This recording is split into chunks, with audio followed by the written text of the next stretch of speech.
Hadis tentang masalah ahlul bait itu diucapkan oleh Rasulullah bukan untuk ahlul bait, tapi untuk orang-orang lain supaya mencintai ahlul bait. Jadi kalau demikian berarti ahlul bait, apalagi oknum-oknum habaib yang mengaku dirinya cucunya Rasulullah, itu jangan sekali-kali menggunakan hadis ini di depan orang lain, karena ini hadis bukan untuk Anda, ini untuk orang supaya mencintai ahlul bait. Assalamualaikum warahmatullahi wabarakatuh. Waalaikumsalam warahmatullahi wabarakatuh. Ini Gus, kita bersama sahabat-sahabat di sini silaturahim ya. Mau ya tanya-tanya lah. Kaitannya panjenengan ini belum mengeluarkan statement Gus tentang sekarang yang lagi viral di media sosial. Kaitannya tentang ya itu mengaku-ngaku cucu Rasulullah, ya mengaku-ngaku nasab, ya membangga-banggakan nasab. Itu menurut panjenengan bagaimana itu Gus? Assalamualaikum warahmatullahi wabarakatuh. Waalaikumsalam warahmatullahi wabarakatuh. Zaman sekarang memang yang sedang viral itu adalah ada oknum habaib yang membangga-banggakan nasabnya kepada Rasulullah. Sekarang saya tanya, kalau seumpama dia itu membangga-banggakan nasabnya kepada Rasulullah, saya tanya dasarnya apa? Kalau seumpama ada yang mengatakan dasarnya Quran, iya ada Quran. Kalau dasarnya hadis, saya tahu hadisnya ada. Tapi dasarnya apa? Ini adalah akibat orang tersebut tidak memahami konteks hadisnya Rasulullah. Ini akibat pemahaman keilmuannya tidak nyambung dengan para ulama. Sanad itu nggak penting matanya saja, tapi yang penting lagi pemahamannya harus nyambung, muttasil.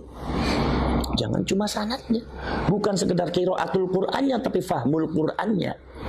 Itu harus nyambung dengan para ulama, para kiai dan ulama-ulama salaf. Begitu juga kita belajar hadis, bukan sekedar matanya saja sanadnya nyambung, tapi pemahamannya itu juga harus nyambung. Kalau nggak nyambung repot seperti ini akhirnya. Hadisnya Rasulullah tentang masalah ahlul bait ada. Oh, saya itu jurusannya hadis loh. Ada.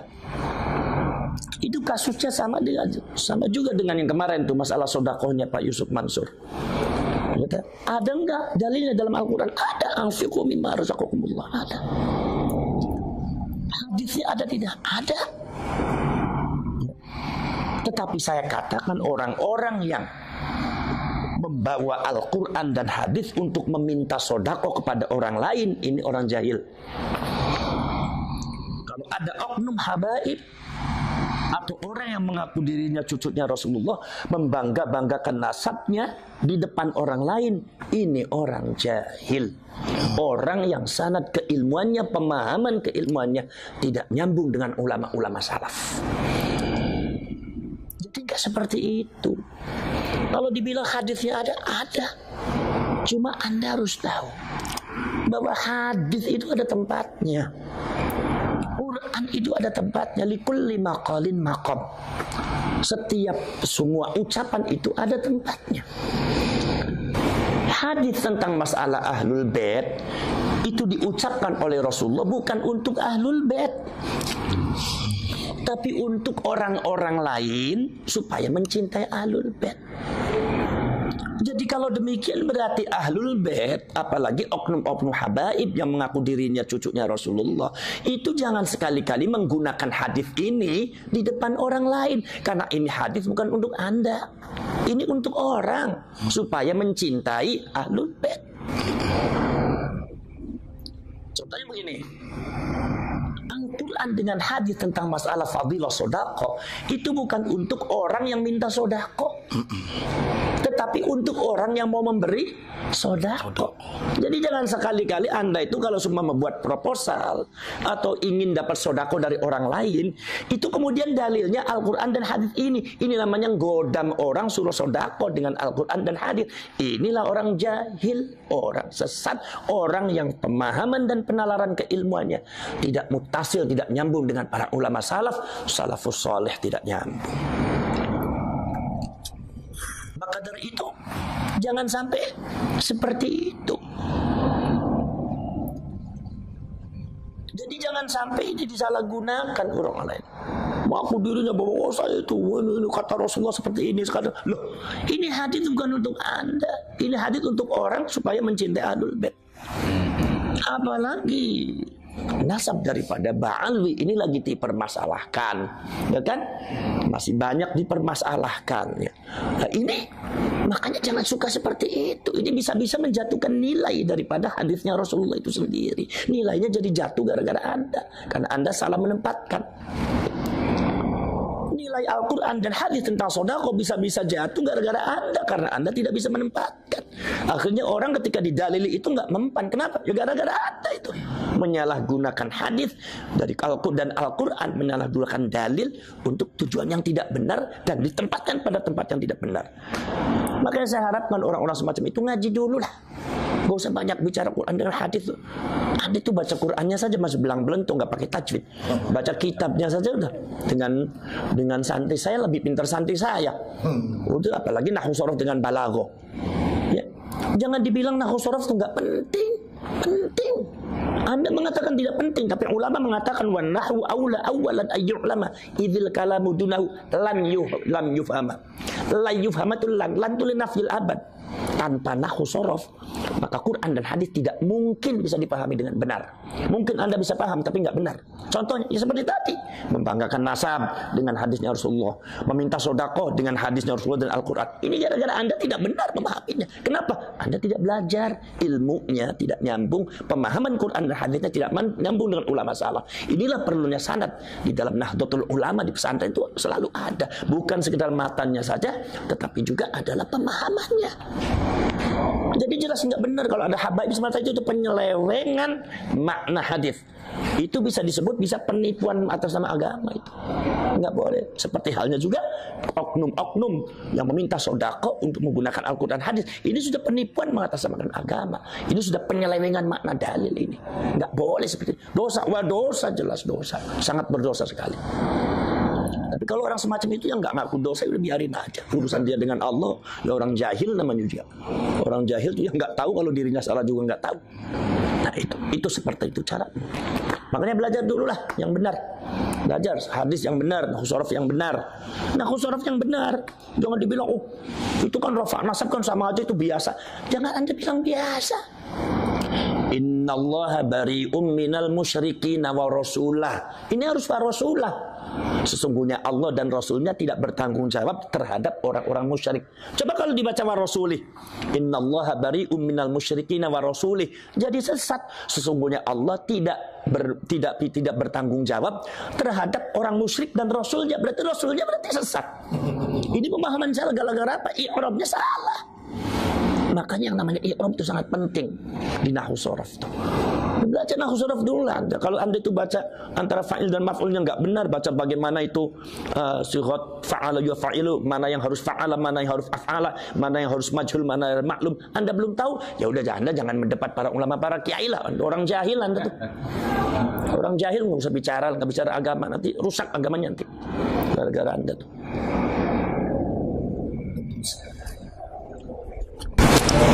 Ini sih Gus, kaitannya tentang katanya ada salah satu oknum ya Habib berkata bahwa satu orang Habib bodoh itu lebih utama ketimbang 70 ulama atau kiai alim. Itu sebetulnya bukan Habib bodoh itu. Kalau ada Habib yang bicara seperti itu, oknum Habib bicara seperti itu salah itu. Oh, iya. Bukan Habib, itu ada kata-kata ulama itu Syarif. Dan Syarif itu bukan Habib. Syarif ya dari Wali Songo. Syarif, Sayyid, keturunan Sayyid bin Hasan. Kalau Habib keturunannya dari Habib Alwi. Ba'alwi ini masih banyak diragukan oleh beberapa nakobatul asyraf. Jadi syarif gizinya jangan dimaknakan Habib. Satu. Nomor dua, ini makalah dari siapa? Kalau hadis dari siapa ini? Ini perlu dikritisi. Jangan sampai makna makalah, apalagi makalahnya ulama atau hadis dhaif, ternyata maknanya mukhalifun linnas, bertentangan dengan nas Al-Quran, bertentangan dengan nas hadis yang lebih sahih. Sekarang saya tanya, Anda tuh belajar sama orang bodoh, belajar apanya? Sampai belajar Al-Quran sama orang yang bodoh akal Al-Quran, belajar apanya? Kira-kira dapat Al-Qurannya benar apa tidak? Enggak. Bacaannya benar apa tidak? Maknanya, fahamannya, pemahamannya benar apa tidak? Belajar dari bodoh-bodoh, belajar apanya? Ini berarti hadis ini kalaupun dhaif, kalau pilih hadis dhaif, mukhalifun linnas, itu bisa dianggap batal. Maudhu. Bukan maudhu. Beda lagi kalau maudhu. Anda kalau nggak ngerti hadis jangan bicara hadis. Seperti itu. Ya, jadi artinya apa namanya? Kalau Anda itu kalau semua belajar pada orang alim yang benar ya Rasulullah itu. Belajar sama orang alim. Al ulama warasatul anbiya, bukan al habaib, bukan al quraba yang dekat, bukan. Al ulama warasatul anbiya, itu yang harus dituntut kita. Siapapun yang alim, baik itu dari zurriyatul rasul atau bukan zurriyatul rasul, belajarlah kalian kepada orang alim. Ya, kalau ada zurriyatul rasul enggak alim, ya jangan belajar, tapi kita tetap menghormati sebatas penghormatan biasa, jangan terlalu hulat, jangan terlalu keterlaluan, sebab nanti hulat itu jelas nggak bagus. Innallaha la yuhibbul mu'tadin.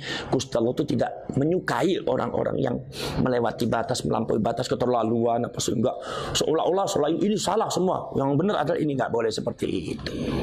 Ya, itu. Dah. Ada lagi? Ada lagi, Gus. Ya. Ada yang mengatakan bahwa keabsahan nasab Balawi itu diragukan, yaitu dari Kiai Imaduddin Usman Al-Bantani. Beliau mengeluarkan sebuah tesis ilmiah tentang nasab, bahwa nasab Ba'alawi itu tidak nyambung kepada Rasulullah. Sementara kita tahu bahwa di nasab Ba'alawi itu kan juga banyak ulama-ulama besar, Gus. Salah satu contoh dari Habib Ali Kuitang, Habib Soleh Tanggul, nah yang masih hidup Habib Lutfi, juga Habib-Habib lainnya. Apakah itu kalau kita ikut meragukan, apakah tidak dikatakan su'ul adab, Gus? Mohon pencerahannya. Ya begini. Jadi Anda jangan merancukan antara kajian hasil ilmiah dengan adab. Itu beda. Kalau Kiai Imaduddin yang saya lihat itu kajian ilmiah. Jadi kalau Anda membantah ya secara ilmiah. Kalau kajian ilmiah ternyata dapatnya tidak sesuai dengan apa yang sudah ditetapkan, nggak jadi masalah. Wong itu masalah ilmiah, masalah biasa ilmiah. Tidak ada kaitannya dengan adab dan akhlak. Kalau Anda bicara masalah debat ilmiah, kemudian Anda kalah, kemudian Anda menggodamnya dengan adab dan akhlak. Ini sistem seperti ini yang dipakai oleh Fir'aun. Fir'aun itu pada waktu debat dengan Nabi Musa, ketika ditanya, Musa kamu itu Tuhannya siapa? Kata Nabi Musa, Tuhan saya yang bisa menghidupkan, yang mematikan. Tuhan saya ada yang bisa menghidupkan, mematikan. Kemudian tiba-tiba Fir'aun menghadirkan dua orang, yang satunya dibunuh, yang satunya dihidupkan. Kata Fir'aun, wa ana uhyi wa umit, saya juga menghidupkan tuh, saya juga bisa mematikan. Artinya kalau memang Tuhan kamu adalah menghidupkan dan mematikan, saya juga bisa. Akhirnya kata-kata Nabi Musa apa? Tuhan saya adalah Tuhan yang bisa memindahkan matahari dari timur ke barat dan mendatangkan bulan ketika malam dan melenyapkan ketika siang. Tuhan saya Tuhan yang bisa menggeser matahari. Di situ Fir'aun lemah, logikanya kalah, debatnya kalah. Lah Fir'aun baru menggodamnya dengan apa? Ya dengan kayak tadi, otoritas. Musa, ya, kamu tuh kurang ajar. Bukankah kamu telah diurus sama saya dari kecil? Kamu kan diurus sama saya dari kecil. Begitu besar kamu kurang ajar sama saya. Boro-boro kamu terima kasih. Lah, Fir'aun itu merancukan antara debat ilmiah ya dengan otoritas. Ini bukan bicara masalah otoritas Nabi Musa itu menghormati atau tidak, tetapi ini adalah masalah ilmiah. Ketika Fir'aun tanya seperti itu, ya Nabi Musa jawab. Ketika Nabi Musa itu memenangkan perdebatan itu, maka Fir'aun menggoda Nabi Musa dengan otoritas. Jadi itu caranya Fir'aun mengalahkan orang. Jangan seperti itu. Anda mau begini, seumpama saya urusan dengan santri saya, begitu urusan saya kalah, saya bilang kamu kurang ajar sama guru. Bukankah saya itu ngajar kamu dari mulai kamu nggak bisa sampai sekarang besar, begitu besar kamu sekarang tentang saya. Lah nggak boleh seperti itu. Itu namanya tidak ilmiah. Anda tidak memahami konteks ilmiah namanya. Nah, masalah kajian kayak Imaduddin kajian ilmiah, dan itu sah-sah saja kajian masalah. Bukan berarti kayak Imaduddin itu kemudian tidak menghormati Aba Lutfi, Habib Ali, tidak menghormati Sahib Ratil Kubra, seumpama Habib Abdullah bin Alwi Al-Haddad atau para habaib yang lain ulama-ulama. Bukan masalah itu. Ya, itu masalah ilmiah, debat dengan ilmiah saja, nggak apa-apa.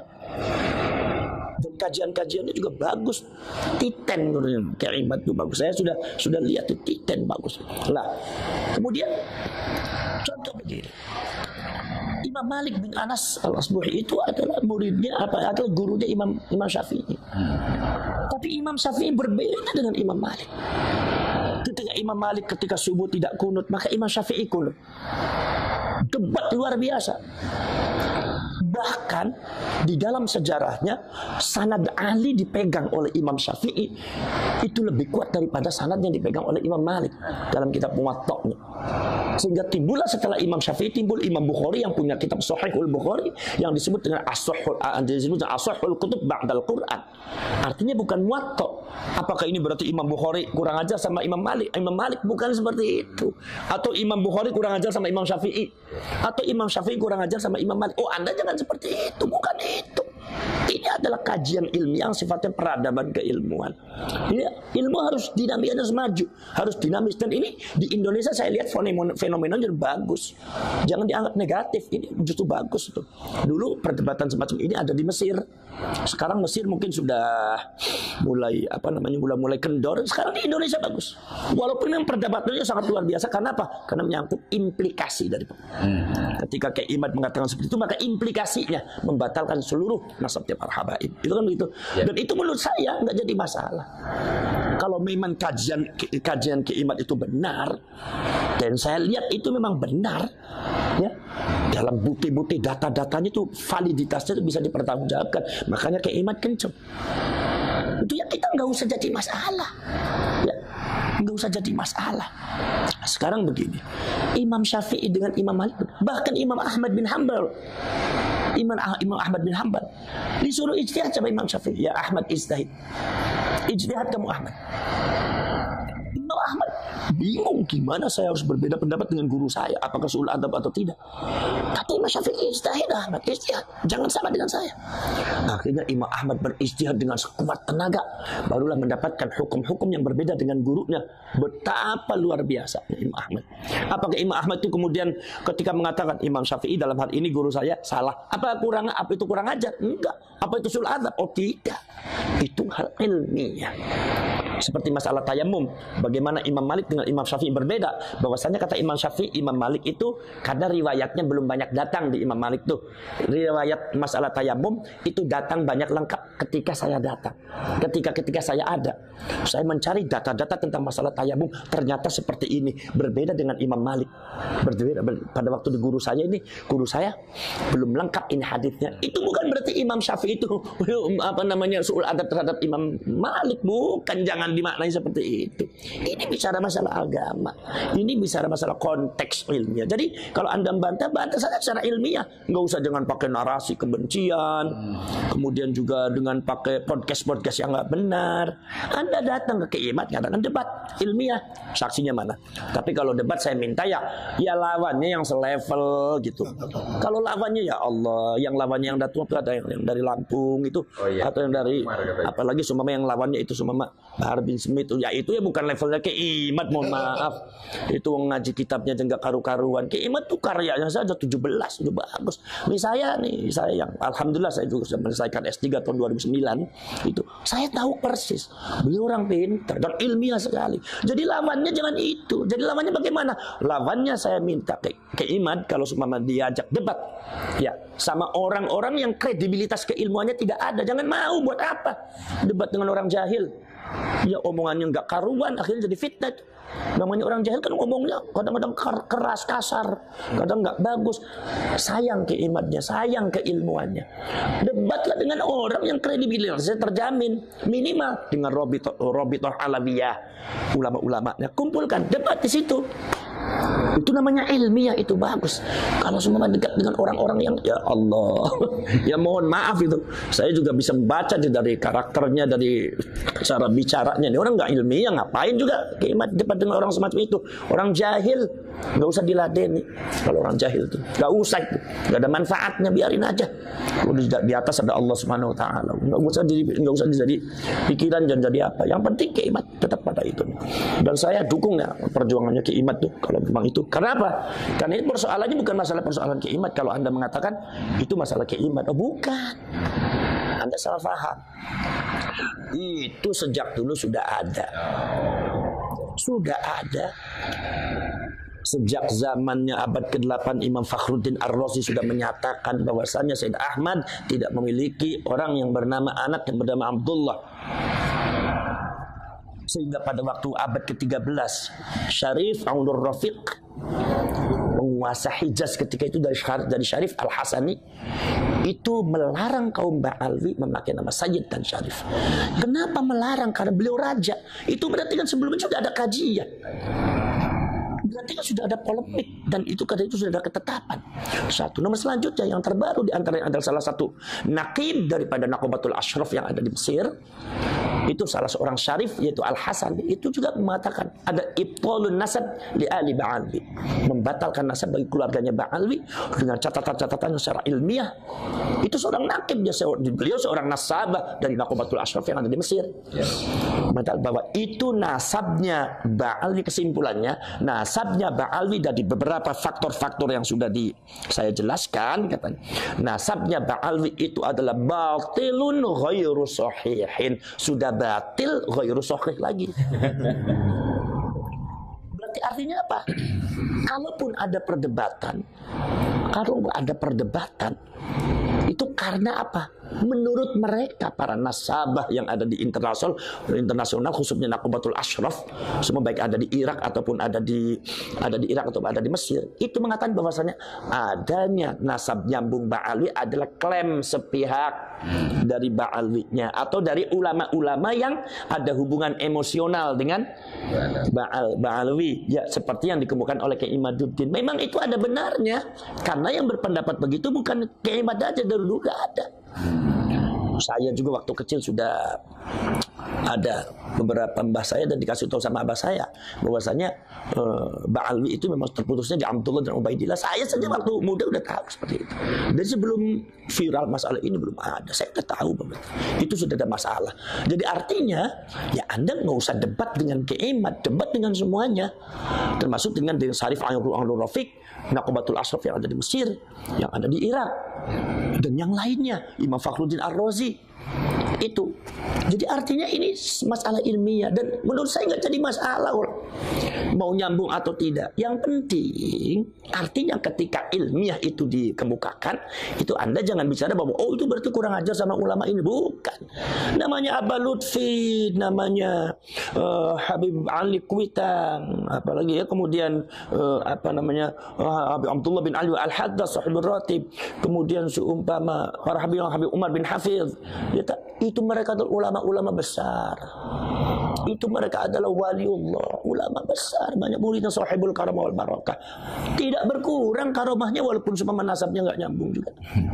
Walaupun menurut kajian ilmiah nasabnya nggak nyambung, itu tidak berkurang. Mereka tetap orang mulia, orang alim yang kita patut meminta barokahnya, meminta karomahnya, meminta apa namanya, fuyudatul ilahiyah, yaitu anugerah-anugerah dari Allah Subhanahu wa taala.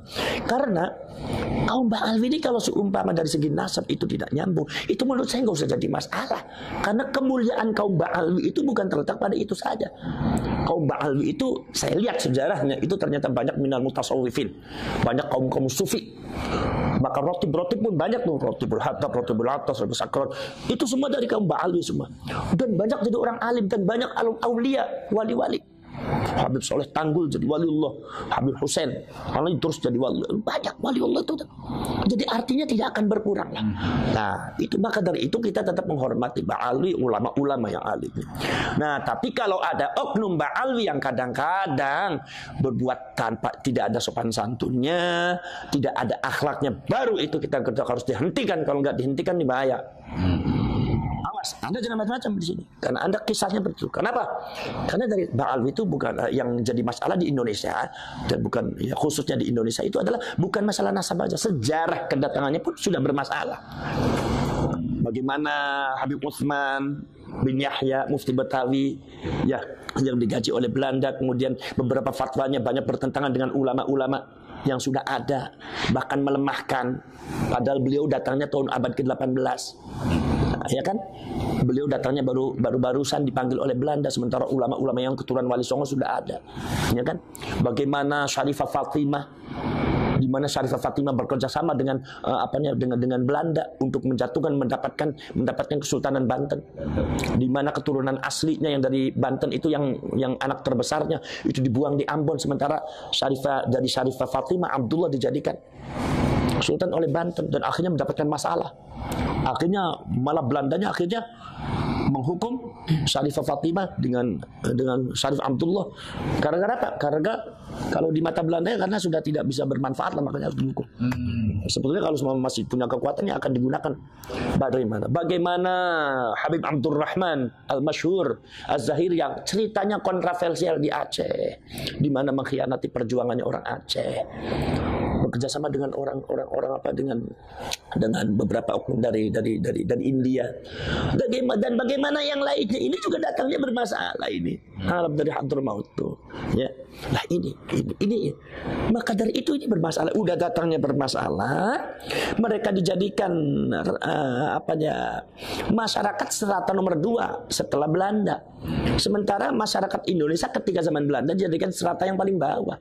Jadi Anda jangan sampai di bawah sampai sekarang. Sekarang udah merdeka. Sekarang Belanda udah nggak ada. Jadi Anda strata seperti itu jangan di bawah-bawah. Anda jangan membanggakan diri, merasa dirinya adalah di atas orang pribumi. Lah salah Anda, berarti Anda masih membawa misi Belanda. Jadi menurut saya itu fakta sejarah, bukan provokasi. Itu fakta sejarahnya seperti itu. Dan itu fakta sejarah tentang nasabnya seperti itu. Tinggal Anda transformasi. Kaum Ba'alwi itu mengadakan transformasi. Tunjukkan kepada masyarakat bahwa kami tidak seperti itu. Bahwa kami sekarang tidak seperti itu. Dulu sama Belanda iya, tapi sekarang kami niat untuk setia kepada Indonesia. Dan jangan buat provokasi dan buat kerusuhan, kegaduhan ada di Indonesia. Ingat loh, kalau seandainya ada kegaduhan di Indonesia, sejarah Anda seperti itu. Indonesia tidak pernah pandang mundur.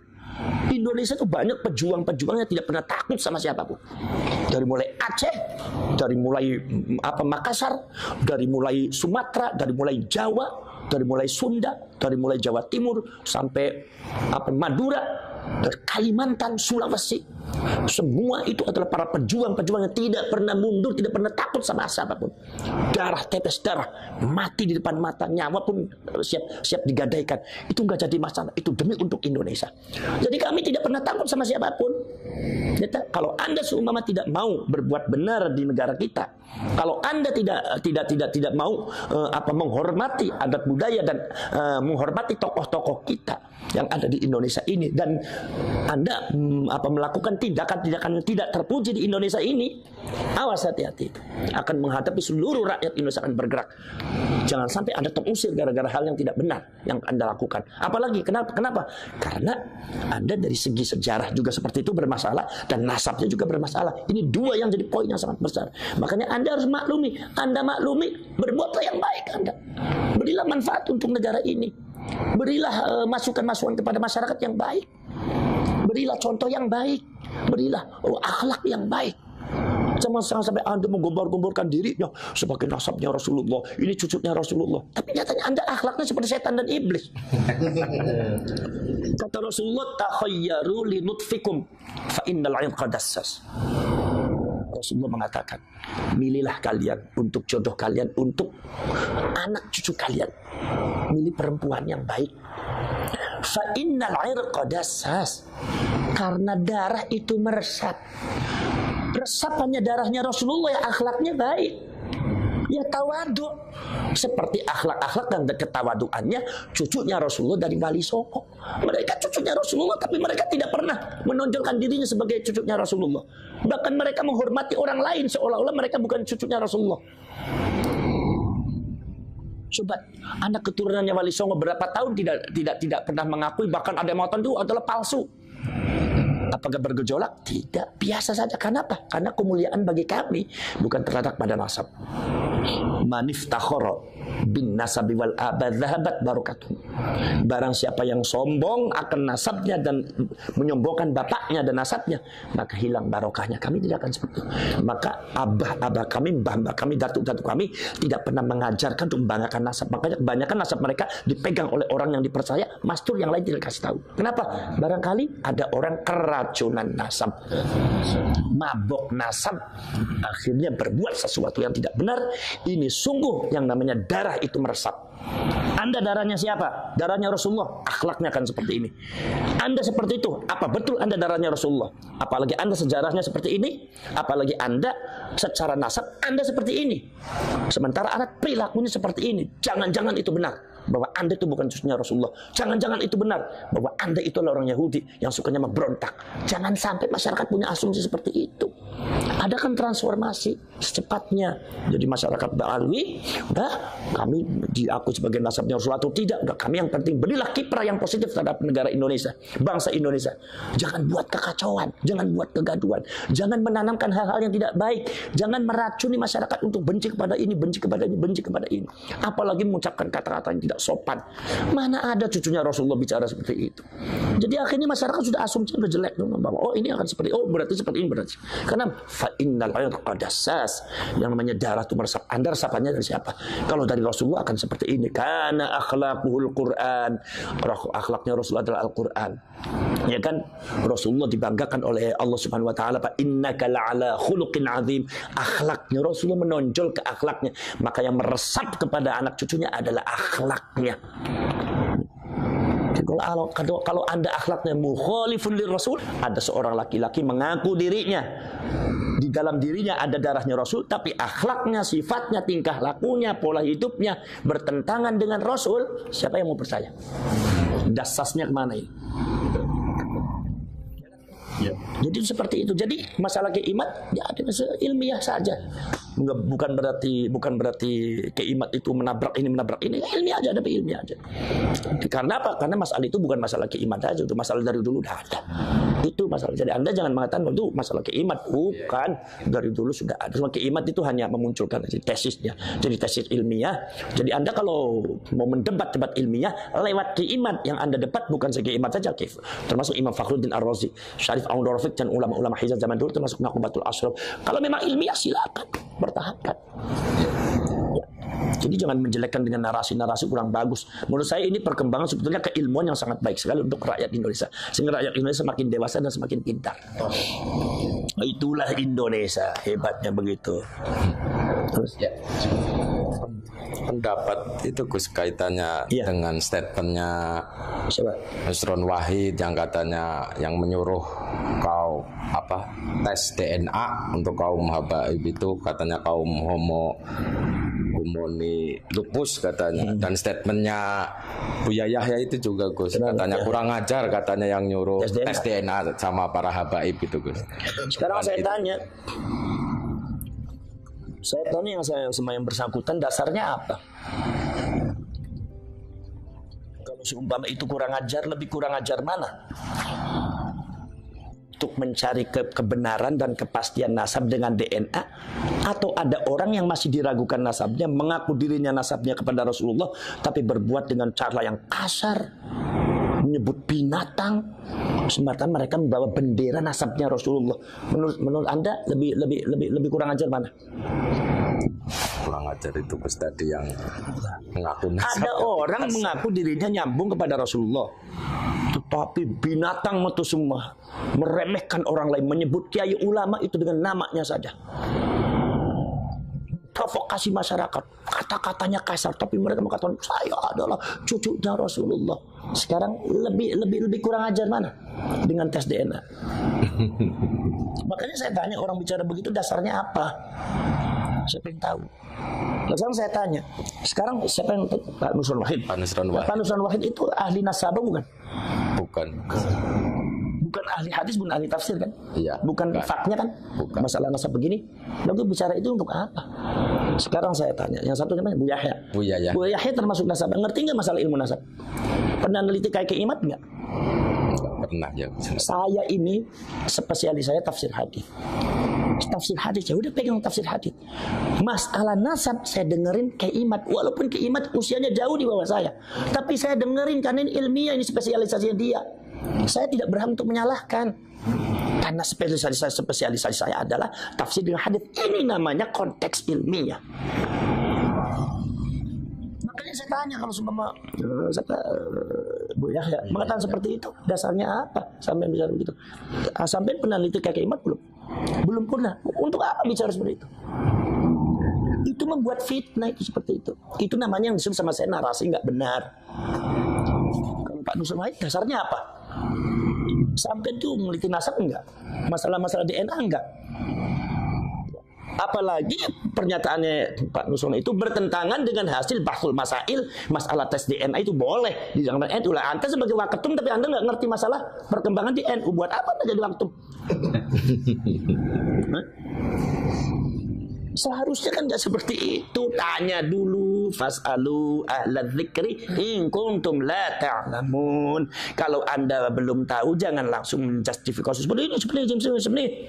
Tanya dulu yang pada ahli ilmu. Saya itu spesialisnya tafsir hadis. Saya masalah nasab tanya sama Kiai Imat, dengerin, menghargai. Jangan Imat salah ini.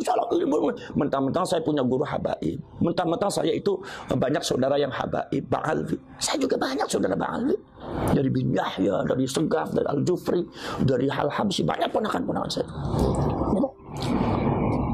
Tapi bukan seperti itu caranya. Jadi artinya jangan seperti inilah yang disebut dengan satu sikap tindakan yang tidak dewasa. Justru yang buat gaduh yang seperti ini, bukan Imatnya. Kalau Imat itu adalah sudah memenuhi konteks-konteks ilmiah. Memang dari dulu yang namanya konteks ilmiah seperti itu. Anda jangan kaget kalau jadi, apalagi Anda mengatakan orang NU, lah kok kagetan? Kok jadi orang NU kok kagetan kan sih? Jadi orang NU jangan kagetan, biasa aja. Gus Dur nggak pernah kagetan. Biasa aja kata, orang kok kagetan, benar kata Gus Dur, nggak usah kaget. Jadi apa dasarnya? Yang masalah yang berkaitan dengan DNA itu di bahsul masail NU sudah ada. Dari dulu sudah ada. Saya juga ikut bahsul masail kok. Sering dengan masalah tes DNA. Yang disebut kalau bahasa kitabnya itu al-qiyafah. Orang namanya al-qafah. Qiyafah itu boleh. Bukan wajib. Awal asal hukumnya boleh. Awas nih, boleh dulu nih. Boleh. Ketika apa? Satu. Kalian di kitab Majmu' aja. Ketika satu adalah adamul bayyinat li itsbatin nasab atau li ilhaqin nasab. Tidak ada saksi, baik saksi ilmiah atau seumpama saksi orang atau saksi apalah yang menyebabkan bahwa itu ada ketetapan subutun nasab. Tidak ada saksi, maka boleh dengan cara qiyafah, DNA. Kalau sekarang itu DNA. Satu. Nomor dua, ketika ta'arudul bayyinat, ada saksi-saksi tapi bertentangan. Yang satu mengatakan iya, yang satu mengatakan tidak, yang satu mengatakan batal, yang satu mengatakan tetap. Nah, ini boleh di situ pakai tes DNA. Itu asal hukumnya boleh. Tapi sekarang karena implikasi daripada pengakuan kaum Ba'alwi mengatakan dirinya sebagai cucunya Rasulullah, bahkan condong memonopoli, bahwa seolah-olah kalau dari golongan bukan dari golongan dia bukan cucunya Rasul, ya kan?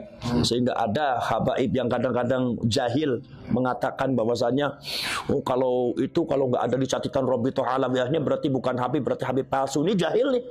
Ada seperti itu tuh, ada tuh. Ya kan? Itu artinya apa?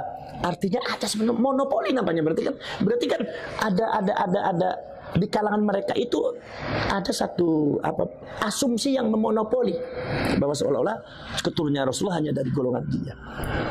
Nah, ini jangan sampai terjadi seperti itu. Jangan sampai terjadi seperti itu. Maka di sini harus boleh kalau terjadi saksi-saksinya itu terjadi perbedaan pendapat. Boleh inda ta'arudul bayyinat, maka boleh qiyafah, boleh dengan cara tes DNA. Itu boleh. Lah cuma sekarang karena implikasinya itu sangat besar karena menyangkut fitnah umat. Kita di mana ketika monopoli kaum Ba'alwi cucunya Rasulullah, ada beberapa oknum yang seperti itu, enggak semuanya. Oknum yang seperti itu sehingga masyarakatnya banyak yang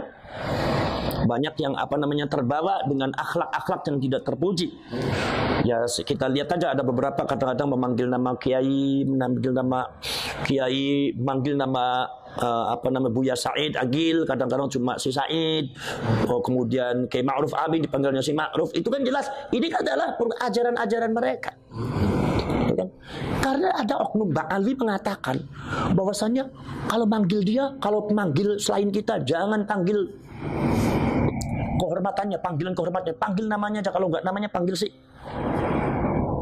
Kita buat fitnah yang diterima oleh masyarakat. Ya Allah, ini termasuk dari oknum Ba'alwi. Sehingga kita sendiri bingung kenapa orang yang mengaku dirinya Rasulullah tapi kok seperti itu. Artinya ketika ini dibiarkan maka fitnahnya luar biasa. Sementara klaim mereka tetap saja bahwa Ba'alwi itu adalah merupakan sunnahnya Kanjeng Nabi. Itu karena itu. Lah maka ketika itu menghormati cucunya Rasulullah itu wajib. Zuriatnya Rasulullah itu wajib. Maka dari itu itsbatun nasab, menetapkan nasab sebagai cucunya Rasulullah dengan wasilah-wasilah apapun, apalagi yang bersifat at-tibbus syar'i, kedokteran bersifat syariat, kata Imam Nawawi dalam kitab Majmu' seperti itu. Boleh al-isti'anah bit-tibbus syar'i, menggunakan dengan dokter yang bersifat syariah, itu boleh, diantaranya dengan tes DNA. Maka ini akhirnya tes DNA yang tadinya berupa wasilah karena ini sudah mendekati implikasi daripada maksud yang karena wasilah ini kemudian sangat penting menentukan daripada maksud. Tanpa wasilah ini, maksud ini, maka tidak akan bisa dicapai. Bagaimana mungkin kita akan bisa menghormati Rasulullah, keturunannya Rasulullah, kalau kita tidak tahu kalau itu keturunannya Rasulullah, kalau kita masih meragukan, ya kan? Maka dari itu di sini kan akhirnya apa yang disebut dengan usul fikih adalah al-wasail fi hukmil maqasid. Akhirnya wasilah dihukumi sama dengan maksud. Ketika maksud menghormati zuriatnya Rasul itu wajib, maka wasilah untuk mendapatkan itsbatun nasab li zuriatir Rasul itu juga hukumnya wajib. Jadi apa yang disebut oleh usul fikih yaitu adalah al-wasail fi hukmil maqasid. Wasilah bisa jadi akhirnya hukumnya sama dengan dimaksud. Dengan apa? Dengan tujuan. Jadi ketika kita itu wajib menghormati zuriatnya Rasul, tapi kita tidak tahu, bagaimana mungkin kita bisa menghormati zuriatnya Rasul kalau kita tidak yakin kalau itu zuriatnya Rasul? Kalau kita tidak tahu bahwa itu zuriatnya Rasul, maka kita ketika menghormati zuriatnya Rasul itu hukumnya wajib. Maka wasilah untuk mendapatkan itsbatun nasab li zuriatir Rasul juga hukumnya wajib. Akhirnya DNA itu juga akhirnya bisa jadi wajib untuk dalam rangka daf'ul fitnah, yaitu menolak fitnah, daf'ud darar, menolak bahaya. Ini kenapa? Karena ini dalam satu bingkai, satu pembahasan sejak zaman dahulu itu sudah banyak syak, keraguan, dan asyakku yuzalu. Keraguan itu harus dibuang. Ma la yatimul wajib illa bihi fahuwa wajib. Kita menghormati cucunya Rasul adalah merupakan tujuan kita, itu wajib. Tapi tidak sempurna kecuali dengan tes DNA, karena kita tidak yakin dengan literatur yang ada. Maka akhirnya hukumnya wajib juga. Ini yang disebut dengan al-wasail fi hukmil maqasid. Al-wasail fi hukmil maqasid. Ya ini jadi nggak ada dasarnya itu kalau semua Anda mengatakan ini nggak boleh, itu nakut-nakutin begitu nggak boleh itu dalam ilmu. Itu nanti diketawakan sama kaum intelektual, diketawakan. Jadi orang banyak tertawa nanti. Memalukan. Jangan seperti itu. Jadi biarkan saja Kiai Imad mengkaji ilmiahnya, dan itu perkembangannya terus dipantau saja. Nanti debat ilmiah bukan debat ilmiah, atau seumpama kalau semua tidak terjadi debat ilmiah, seumpama ya tentang perkembangannya terus. Jangan buat narasi-narasi yang nggak benar, atau jangan hanya menghadang Kiai Imad dengan podcastnya. Apalagi podcastnya itu ada yang cabutan di sini, ada yang disimpan, ada yang ditampil. Wah itu kan udah nggak fair, kayak begitu kan. Itu yang disebut provokasi. Walaupun nadanya tidak keras, tapi itu provokasi, itu maksudnya. Nggak boleh itu. Itu pembohongan publik. Ya, itu kan adalah karena ini mempengaruhi semuanya. Terus ada yang lagi? Sudah. Oh ya udah. Kalau begitu udah. Ya itulah keterangan dari saya. Mudah-mudahan ada manfaatnya. Ya, assalamualaikum warahmatullahi wabarakatuh.